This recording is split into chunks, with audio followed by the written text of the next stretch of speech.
Chelsea are back. At Stamford Bridge, at least. Well, we've just finished our last pre-season game against Inter Milan. It finishes a 1-1 draw, and it was a masterful performance. At least in the second half it was, and maybe masterful was going a little bit too far, but we played all right, didn't we? And I'll tell you what the one thing is, we definitely learned some things, and why don't we just have a little chat about the things that we learned in this video. I've got 3 things that I'm going to go through, and I'm also going to do a little bonus topic. The bonus topic is something that you guys wanted me to talk about, and you've been begging me to talk about, and so we'll leave that to the end, and we'll cover that there. If you aren't subscribed to the channel, this is a perfect time to do so. We're going to be doing loads of match reviews throughout the season. They're going to be fun. We're going to talk about the tactics. We're going to try and merge the two. It's going to be absolutely beautiful. But the first thing that we've got to talk about in this video, well, it has to be the team sheet. So why don't we start with the first half team sheet. We'll see how Maresca set up his first game at Stamford Bridge. And just like that, the graphics are on screen. You can see the team. God, they do look beautiful, don't they? We had Sanchez. Then we had Fofana and Cole as the nominal centre-backs. We had on the left-hand side, Cucurella returning from his Euro victory. Let's not talk about that. And then you had Gusto on the right. You had Lavia and Enzo as the pivots. Yep, they were playing alongside each other in this game. You had Dewsbury Hall as the nominal number 10. You had Noni on the right, Mark Yu through the middle, and my boy, who you know is the absolute favourite of the channel, we had Mudryk on the left-hand side. What a performance. What a player. I mean, anyone that's calling for this guy to be dropped, just don't know what's going on with you, to be honest. What about the second half then? So there's quite a few changes. I think the best thing to do is look at the team sheet, how we ended the game. We ended the game with Sanchez in goal still. Interesting in itself. We'll talk about that in a second. We had Tosin and Badiashile as the centre-backs. Veiga coming on for his sort of home debut, as it were, on the left-hand side. Caicedo was actually dropping in, and he played as the right-back. You had Ugochukwu come on to be the more defensive midfielder. Enzo was still playing, and he played all of the 90 minutes alongside him. You had Christopher Nkunku as the nominal number 10. You had Cole Palmer on the right, Nicholas Jackson through the middle, and Raheem Sterling on the left when it all finished up. And these team sheets were very revealing in that Maresca has gone for a more conventional 4 at the back system. We haven't seen that throughout pre-season. He's very much stuck to that 3 at the back, and we've looked fairly open, and I think he's remedying that situation. I think going into the Manchester City game, he shat himself, and I think he's kind of going, I do kind of need some proper wing-backs, and actually we might actually have some decent wing-backs in the club. Gusto, obviously, being absolutely brilliant. And then you've got people like Cucurella, who, again, just won a tournament with his country. Veiga also looked like a conventional left-back as well when he was playing. And he looked absolutely brilliant. I think, again, in this game, what I liked about this is you can see where the players were going to predominantly play for Chelsea, which is Lavia, very much at the base midfield, and we'd love to see him there. I think he's been brilliant throughout pre-season, arguably one of the players of pre-season. Immense forward passing, immense tackling, has looked brilliant whenever he's played. So I'm pretty confident that this guy is going to start against Manchester City and going to start our Premier League campaign, because quite frankly he's been brilliant. Enzo, as I said, played the full 90 minutes, and he was rotating in and out of a sort of a more advanced position, but also he really set up as the pivot alongside Lavia. And it's going to be interesting to see how those two play together in the future, if Enzo is going to be one of those free 8s or not, because Maresca does want one of those players to be free 8s, but Enzo was all over the place today. Played the full 90 minutes, as I say, looked pretty decent. But what you can see is that we're so much higher up in these games than we have been in the rest of pre-season, and I like that we are further advanced. We were putting the pressure on Inter Milan, and I do think, particularly in the second half, we were exerting ourselves far more than we were in the first half. And I do think that's going to tell in the Premier League. We'll be pushing higher up. We'll be winning the ball higher up. If we win the ball higher up, we'll be getting more goals. And that's what you love to see, isn't it? So, yeah, overall, the average positions are far more conventional, I would say, than what we've been seeing in pre-season. And that is a good thing, because I think that will lead to more solid defensive work, which we saw in this game, only conceding 1 goal. And I think overall it will yield a more positive outlook as we go into the Premier League. And by the way, if you do want any of the stats or the average positions charts that I use here, download SofaScore. It's a free-to-use app. I use it all the time. And the average position is really interesting. You get those for yourself straight after the game or during the game even. And you don't have to wait for my videos. Get it firsthand. Definitely check those out, link in the description. And what it also told us in the average positions in the second half is that Caicedo ended up being that nominal right back, which was interesting in itself. Nkunku was very high, and again putting pressure on the sort of the defensive line, and I love that because he's very good at pressing. And Sterling very much, as I say, on the left. Ugochukwu was preferred, and he came on and was that deeper role. Carney out in the cold, and we've got to talk about that in more detail. I think it's this simple with Carney, to be honest with you. I think this game proves that he will be gone. Now, that is a huge shock. We saw at the start of pre-season he was playing, and he played, I think, 1 game total in pre-season. Looked all right, and I think a lot of Chelsea fans were really encouraged to see him fit into the system, because quite frankly, one of the free eights, it kind of just works for Maresca. But it obviously hasn't. Something has happened in training, or the board have decided that they do want to sell him. There's a release clause in that contract for 40 million quid. I think this game proves that he will be gone. He didn't even come off the bench. We haven't really seen him for a while now. He's been missing in action. I think the writing was on the wall even before this game. This proved it to me. Chilwell was another one. Again, we didn't see him come off the bench. We saw Renato Veiga preferred in that left-back position.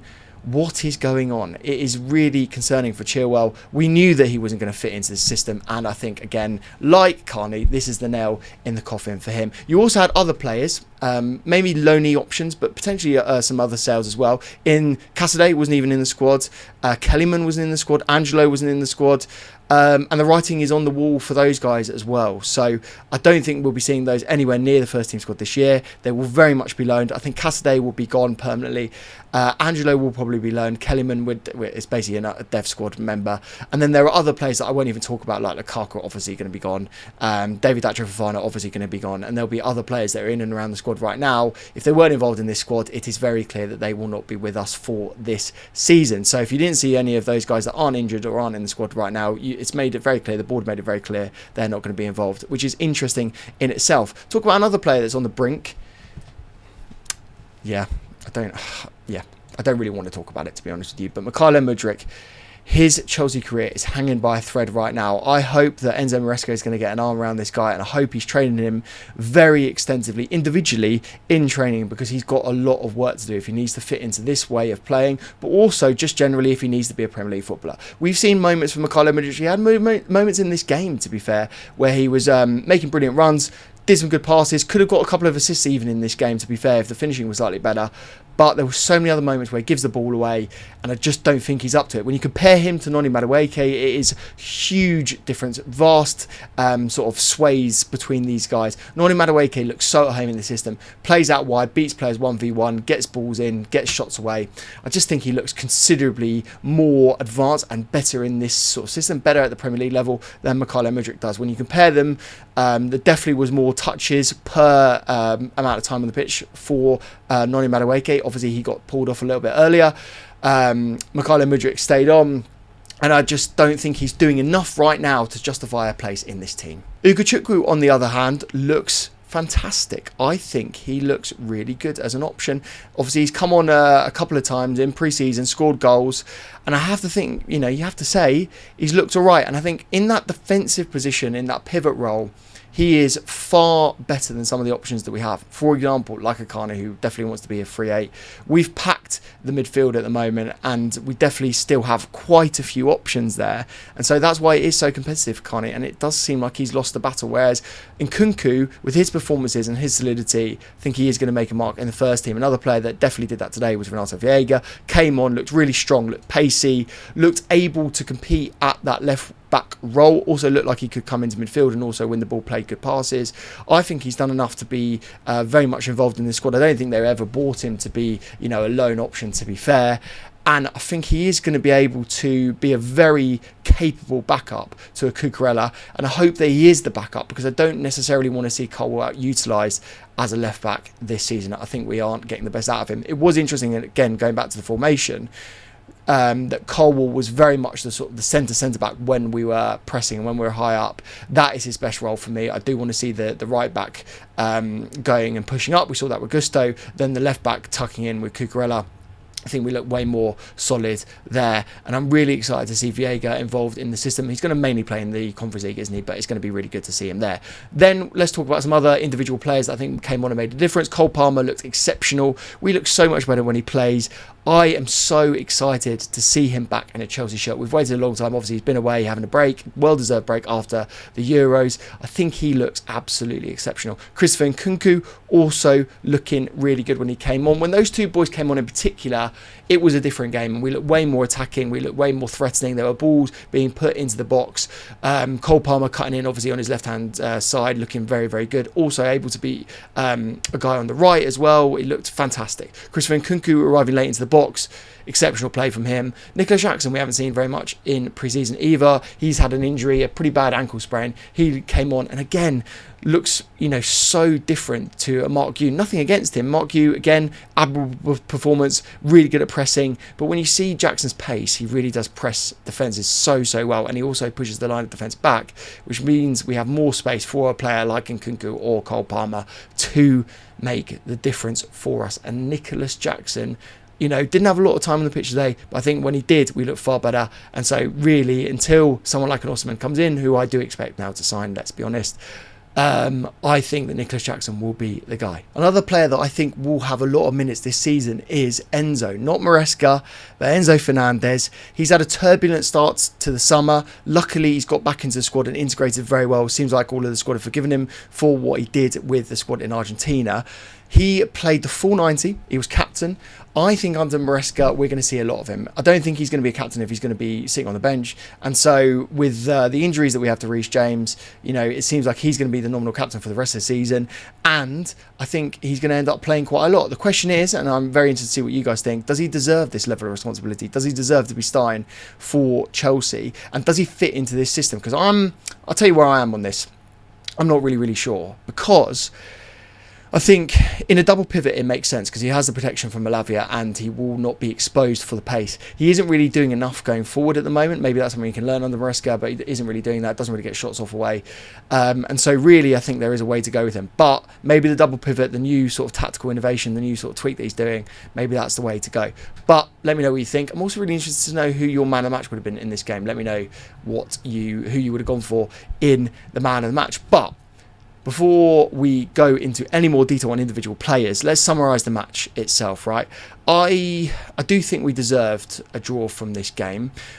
We had 15 more shots than Inter Milan. Overall, the stats were fairly dominant for us, I would say. I don't think we absolutely smashed them, but we had a lot of shots. We had a lot of opportunities. I mean, let's just list them for a second. So there was Mark Hughes in the first half. That was a bounce shot, which was saved by Sommer, who, by the way, is a unbelievable goalkeeper. I remember saying a couple of years ago I would have loved to have signed him. Probably the wages are the blocker at the moment, but what a player he is, and I think he kept them in the game. There were a few more opportunities, wasn't there? There was the other Gusto shot that was the cross from Marc Cucurella, which was a wonderful cross, by the way, and then there was a very good save again by the main man to his left hand side who saved Inter and again kept the ball out of the back of the net, which he's there to do, but he did it admirably well. I think arguably man of the match for them, to be fair. In the second half there was that unreal bicycle kick from Nkunku, which quite frankly he had no right to even do, but he connected with that so sweetly, and again unbelievable save. Cole hits the post from a pass from Mudryk, so again we can't keep slagging off Mudryk too much because Cole's ability and goal threat there from that moment from the Mudryk pass was absolutely brilliant, and Enzo couldn't follow up, but again that was a clear opportunity. And Nkunku then had another one where he tapped it just wide. I think again that probably should have been a goal in the Premier League. When boys are up to full fitness, you kind of expect him to slot that, especially a guy of his quality. Then there was the free kick that Nkunku took as well. We had a few of those last season, didn't we, in a similar position where Sterling slotted that home. I think Enzo slotted it, another one as well. And looked really good. So there were so many opportunities just before we even scored the goal in which it was Leslie Ugochukwu, as I say, coming on, smacking it in as he did earlier in pre-season as well. He had to hit it hard to get through the players. He had to hit it hard to get through the goalkeeper. He did that. We got the goal, and I think that really did allow us to summarise what was I suppose an overwhelmingly good performance, but a performance and a result that we deserved. We've learnt the system, things are getting better, the tactical tweaks are improving the way we're playing. We don't look as open as we once did, and we are able to create chances. And if we create chances in the Premier League against lesser teams than Inter Milan, which quite frankly they are a decent side, we should be scoring a few more goals and we should be winning a few more matches. So I'd say that's kind of how I would summarise the game. That's how I would summarise our performance. What I am particularly concerned of. Let's talk about some of the things that we also need to discuss in terms of some of the negatives. The defence was fairly open in moments. As much as I've said we looked fine, there were a few select moments that I wasn't quite sure on. There was the goal, obviously. I was lucky enough to capture a little bit of footage from this, and I think it came just after the drinks break, which was interesting in itself that, you know, the boys weren't switched on. But for me, rather than blaming the defence and some of the issues that we've had for the rest of the pre-season, where basically we've had 3 at the back and we've just been passed around and we just look stupid, rather than making mistakes here, this was just not being switched on and not pressing high enough. And I do think you have to attribute blame from the pressers higher up. So you look at Mudryk and Madueke, I think you've got to question his pressing in that moment. Then it was KDH, then it was Lavia, then it was Fofana. None of those guys pressed the ball, and that was the reason why Lilian Thuram's son, Marcus Thuram I should say, managed to get the shot away. And what a shot it was. I thought that was a top bins effort. It looks unreal in the stadium. He looks like an unbelievable player, credit to him. But to be fair, we should be switched on, first of all, and we should also be stopping a goal like that. So I think Maresca will learn from that, and I think the players will learn from that. And I think mainly it's just about concentration more than anything else. Speaking of KDH, again, I'm not going to get on this guy's back because, again, he's just sort of learning his trade at Chelsea, you know, first proper game at Stamford Bridge. Wasn't massively impressed with him when he was playing in the first half. Can't really think of a moment where he was exceptional. Can't really think of a moment where he really changed the game massively. So wasn't particularly interested in his performance, and again, he's going to have to work hard to play in this system. Obviously Maresca knows him very well, but you know, to get into that Chelsea team, there's so many options now in that number 8, number 10 role. Again, if you're not right up to it, I think you got to question yourself. So that's an interesting one, because I thought he was just going to come in and look great, but didn't necessarily do it in this game. But I think he'll come good, to be fair. And then obviously I've mentioned Mudryk. Again, I think that is a slight negative, because I think he is slightly behind the rest of the squad at the moment, and so again, he just needs to buck his ideas up. Beyond that, I can't really think of loads of negatives, to be fair. I thought this was a pretty encouraging performance all round. So yeah, I'm not really going to slag the boys off. I think this is a decent end to the pre-season. I think we go from this into Man City in pretty good preparation. Tactics are getting better and the fitness is getting better. So really, we couldn't expect too much more from the position we're in. Obviously, some of the results would be better, but that's about it, to be fair. But before we get into the last topic, why don't we talk about the kit? Yes, I'm wearing it right now. This is the Pro version. It's absolutely brilliant. Feels great. Fits unreal, by the way. And I actually do think that a lot of you are coming around to this kit right now. I think it's brilliant. If you want it, there's a link in the description. There's QR code on screen right now if you want to pick it up. That supports me, and I will massively appreciate it if you do make any purchases via my link. It's brilliant for me. So thank you so much if you're going to do it. Let's talk about one player now that certainly did look very good in this kit today, and we saw him for the first time, Pedro Neto. Yes, this is the topic that you've all been begging me to talk about. I haven't done a video on it yet, so why don't we integrate it into this one? Let's talk about the main man. What a signing, 60 million quid. Yes, it's a lot of money, but you have to sign players of that kind of money if you want the elite level talent. Is he elite level? Yet to be seen. Is he good? Probably, yeah. Let me give my thoughts on it. I did a little Instagram post on this the other day. If you are following me on Instagram, go and follow me now. The link is on screen to my handle. The summary of my thoughts were this. I think he's ready to play right now. I'm really encouraged that he can play off both wings. So obviously he's left-footed, but he can definitely play off the right and the left. I think for Wolves, he's predominantly playing off the right. I think for Chelsea, he'll predominantly play off the left, because that is where we need strength, because he's not going to get in the team over Cole Palmer, let's be honest, even if he is absolutely brilliant. He's obviously very direct. I like the way he can score goals. He is the missing winger that we need. He's very similar to Nkunku Madueke in that he can beat players 1v1. His ability is very good on that. But not only that, he's a goal scorer. He loves to score goals, and I think we need that for the wing positions. He's only 24. He's played for Portugal. He was involved in the Euro squad for Portugal. Came off the bench a couple of times, I think. But then in the knockout games, he didn't really perform. But that is because Portugal have an unbelievable amount of talent, and this guy's got time, certainly, to get involved in that squad, bearing in mind his age. He also has 31 goal involvements in the Premier League already, which is super exciting because he's Premier League proven, unlike every other player that we have at Chelsea. So, overall, those are the pros. The cons, he has been injured a lot. He's missed 30% of the last 2 seasons with injuries. Those injuries are hamstring injuries.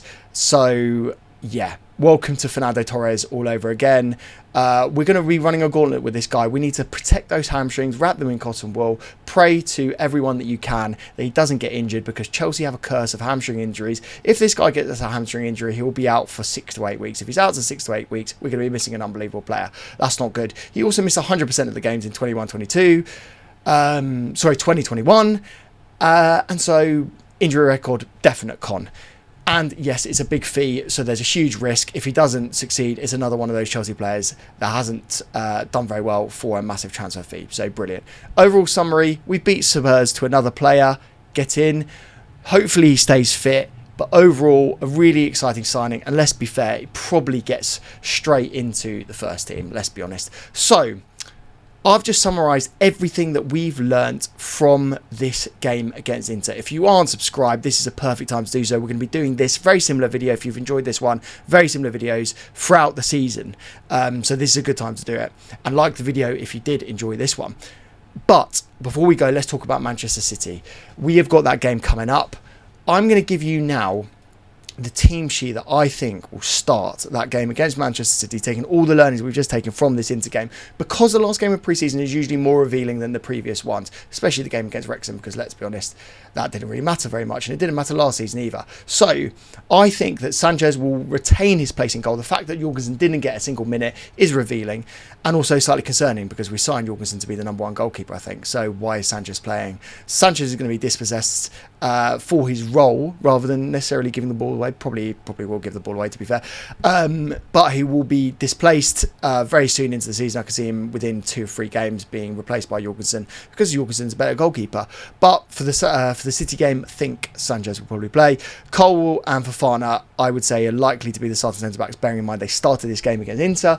And while they conceded the goal, I thought overall they looked fairly good. They complemented each other. I do think they're probably the 2 best centre-backs we have at Chelsea, and so I expect them to be playing. Then the fullbacks, and yes, I probably think we'll be playing more conventional fullbacks, bearing in mind the learnings that Maresca saw against the other game against Man City. Kind of good that we did play them in pre-season, to be fair. I think that will be Cucurella and Gusto. Just see them as our best fullbacks, let's be honest, when Reece James isn't fit. And to be fair, Malo Gusto he's putting pressure on Reece James, so Reece has got to work his arse off to get into the team, and let's be honest, he's probably not going to be in the team until October anyway, because he's got another injury. So welcome to the Reece James injury merry-go-round. We pray for his fitness, hope he gets better, but I'm not sure at the moment, and that's really concerning. And I do think there's a slight possibility next summer that we're looking to offload Reece James, because the injury record is horrendous. So moving onwards quickly from that, because I can't believe I just said it. Lavia and Enzo are going to be the 6s. They'll be the double pivot, and hopefully they will play next to each other, because they complement each other and they get the best out of each other by doing that. Very harsh on Caicedo. And maybe Caicedo will play as the right back, bearing in mind he did that in the second half. But I think Lavia's performances in pre-season have been so good, it's kind of harsh to drop him, to be fair. And I don't think we need to play Lavia, Enzo and Caicedo. So maybe Caicedo starts on the bench and comes off the bench in this game. Christopher Nkunku will be the number 10. He has been by far one of the better players that we've seen in pre-season. Him and Noni, for me, are the 2 standouts, so I think he'll be playing. Palmer will be the right wing. Incredibly harsh on Noni, to be fair, bearing in mind what I just said. 3 goals and an assist in pre-season, and yet we're still talking about Cole Palmer coming straight into the team. Kind of tells you how good the squad is now that Noni isn't getting in the starting 11. And then I do think it will be Sterling left wing. I don't think Pedro Neto is going to do enough to get into the starting 11 in this match, so I think it will be Sterling left wing, because to be fair, more than anything, he just hasn't learned the system yet. So it would be weird if he did just get chucked in. If he does get chucked in, put him in your fancy team, because he's going to start every week. Then Jackson through the middle. I think Jackson is the guy. I think until we sign Osimhen, which will probably be on deadline day, right at the end of the window, because Napoli are notoriously difficult negotiators, I think he will be the guy.